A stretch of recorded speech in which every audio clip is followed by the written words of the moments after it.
नमस्कार दोस्तों, मेरा नाम है दर्पण और आप देख रहे हैं अबिन 24 न्यूज़। दोस्तों, इस समय जिला सचिवालय में मौजूद हैं और इधर एक परिवार आप देख सकते हैं ठीक सामने, जिसमें एक बुजुर्ग बैठे हुए हैं, लाठी के सहारे वो चलते हैं और साथ में उनकी जो बहू हैं वो यहाँ पर बैठी हुई हैं और न्याय की गुहार लगाती नजर आ रही, क्योंकि ये जो यहाँ के एसपी हैं उनसे मिलने आई थी। लेकिन मामला क्या है आपको बता दें कि इन्हीं की देवरानी जो है वो इनके साथ मारपीट करती हैं। लेकिन यहाँ पर सबसे बड़ी बात यह है कि इनकी देवरानी जो कि खुद लोगों को न्याय दिलवाने का काम करती हैं, यानी कि वो खुद ही पुलिस के अंदर हैं और इनके साथ मारपीट करती हैं। और यहाँ पर यही बात ख़त्म नहीं होती, दूसरी तरफ बताते हैं कि इनके जो ससुर हैं वो उन्होंने उनके साथ मारपीट की है, जबकि इनके ससुर की उम्र की बात बता दें तो लगभग 70 वर्ष से ऊपर की उम्र है, 75 साल के आसपास इनकी उम्र है। और यहाँ पर लाठी के सहारे वो चलते हैं, कमकपाते उनके हाथ हैं और यहाँ पर उन पर ही आरोप जो है वो लगा रही हैं और बता रहे हैं कि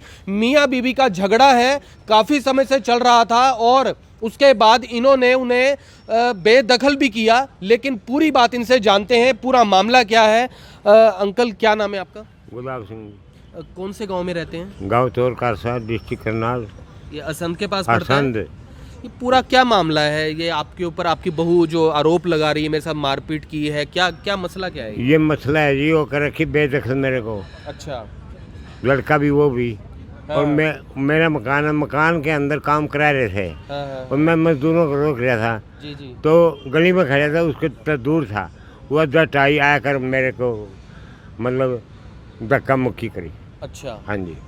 तो बता रहे हैं कि आपने उनको बेदखल किया था। बेदखल किस वजह से किया था? कारण क्या था बेदखल करने का? बेदखल का कारण ये था कि छोटा लड़का वहाँ मेवात में ड्यूटी थी, वहाँ पटवाया गया था। अच्छा। हाँ, इसलिए तो वहाँ भी हम हमारी दरखास्त लगाए, वहाँ भी गए सारे की। हमारा तो कोई रोल नहीं था वैसे, फिर भी गए हम। फिर हमारे को जीवन नहीं दे रही बस। बहू आपकी पुलिस के अंदर है? पुलिस के अंदर है। वो क्या बता रहे हैं, हेड कांस्टेबल है पुलिस हेड में? कांस्टेबल। क्या नाम है? परमजीत कौर।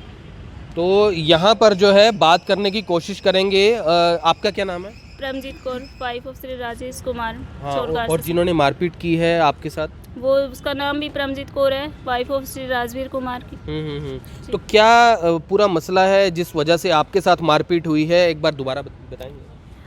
सर, ऐसा है, कल की बात है। तो जैसे वहाँ बता रहे हैं, आपको पिताजी ने बताया है कि इन्होंने बेदखल किया प्रॉपर्टी से, लेकिन प्रॉपर्टी कब्जा जमाए बैठी है और मकान में थोड़ी वो करवा रही है अपना। जो भी प्रॉपर्टी में रहते हैं, एक साथ ही रहते हैं? नहीं, अलग अलग रहते हैं। अलग वो दूसरा रहते हैं। मकान है, वो अलग है, 2 जगह मकान बने हुए हैं, इनके नाम से ही है। जिसमें वो भी रह रही है उस पे कब्जा उन्होंने जमाया है? हाँ, कब्जा जमाया हुआ है। लेकिन और इन्हीं के पिताजी की है आपकी? जी, रजिस्ट्री पिताजी के नाम है उनकी। हाँ। तो उन पे जो है काम करने की कोशिश करवा रही थी, वहाँ पे कुछ मजदूरों को लगा रही थी। तो उन्होंने मना किया मजदूरों को कि आप यहाँ काम ना करो, कि कोर्ट केस चल रहा है, तो भैया झगड़े का मैटर है तो आप ना करो यहाँ पे काम। तो आते ही एकदम से इनके साथ मार पिटाई की, गला पकड़ा, गला दबाने की कोशिश की। तो गली से चीखें सुन के मैं भी आई अंदर से निकल के, पता नहीं क्या हो रहा है। तो देखा जाके, पापा को पकड़े, मैं देख नहीं पाई, तो मैं उनको छुड़ाने के लिए चल पड़ी वहाँ से। छुड़ाने की कोशिश की, वहाँ से मुझे पकड़ के नीचे, यहाँ से सिर में मुझे मुक्के मार के नीचे गिराया और पैरों से उसने लातों से मेरी हाथ पैर पेट में यहाँ तक कितनी चोटें मारी है कि मैं बिल्कुल, कल इस कदर हॉस्पिटल लेकर गए मेरे हस्बैंड की, मुंह से खून बह रहा था, हाथों पैरों से। यहाँ पता नहीं क्या नुकीली चीज़ें उन्होंने हाथ में ली हुई थी, कई जगह। आपके हस्बैंड के साथ भी मारपीट हुई है? हस्बैंड बाहर थे, वो एट ए टाइम ही आए थे।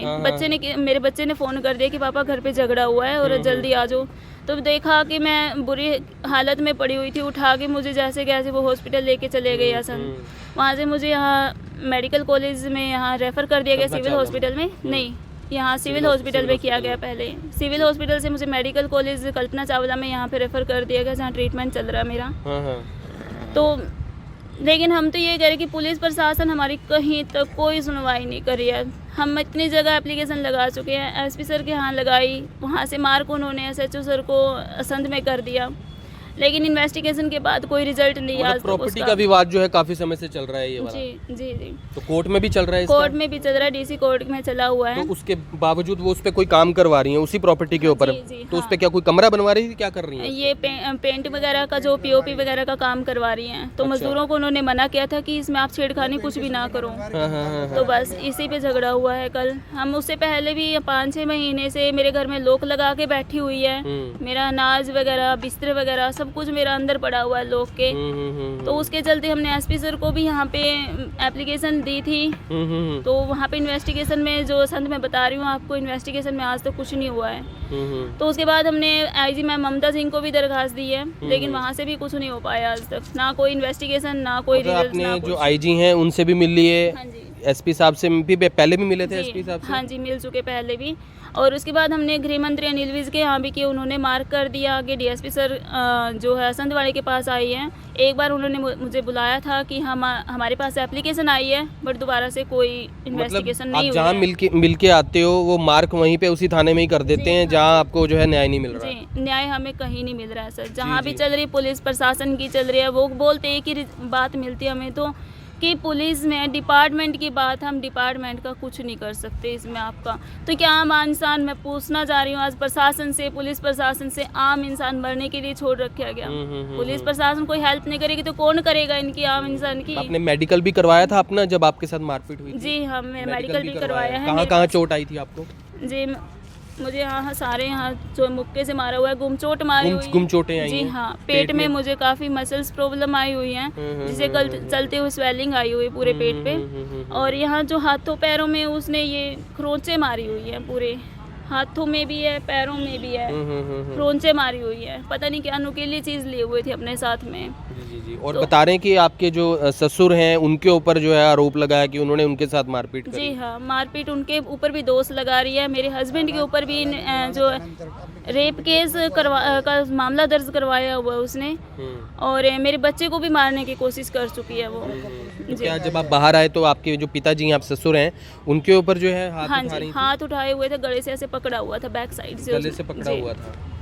तो यहाँ पर आप देख सकते हैं किस तरीके से जो न्याय दिलवाने का काम करते हैं, सुबह से शाम लोगों के कंप्लेंट्स लिखते हैं, खुद के घर में ही किस तरीके से जो उनका व्यवहार है। क्योंकि यहाँ पे जो ये बुजुर्ग हैं आप देख सकते हैं लाठी के सहारे ये चलते हैं, इन्हें उन्होंने पकड़ लिया। हालांकि इन पर आरोप उन्होंने लगा दिया कि इन्होंने उनसे मारपीट की है, और ये भी लगातार अलग जगहों पर जाकर बता दें, आईजी हैं उनसे मिल चुकी हैं, जो एसपी हैं उनसे वो फिलहाल मिलने के लिए आई थी, और भी कई जगह पर इन्होंने, जो अनिल विज हैं उनसे जो है वो कंप्लेंट करती है, लेकिन मार्क होने के बाद वापस बता दें वहीं आ जाती है। क्योंकि इनका गाँव है चोर कारसा गाँव, जो कि असंध के पास पड़ता है, और वहीं पर असंध थाने में ही इनकी जो मार्किंग है इनकी कंप्लेंट के ऊपर हो जाती है, और वहीं पर इन्हीं की परिवार की उन सदस्यों की पोस्टिंग हुई है जिन्होंने इनके साथ मारपीट की। प्रशासन से, पुलिस प्रशासन से एक ही सवाल पूछना चाहूँगी, क्या आम इंसान मरने के लिए है?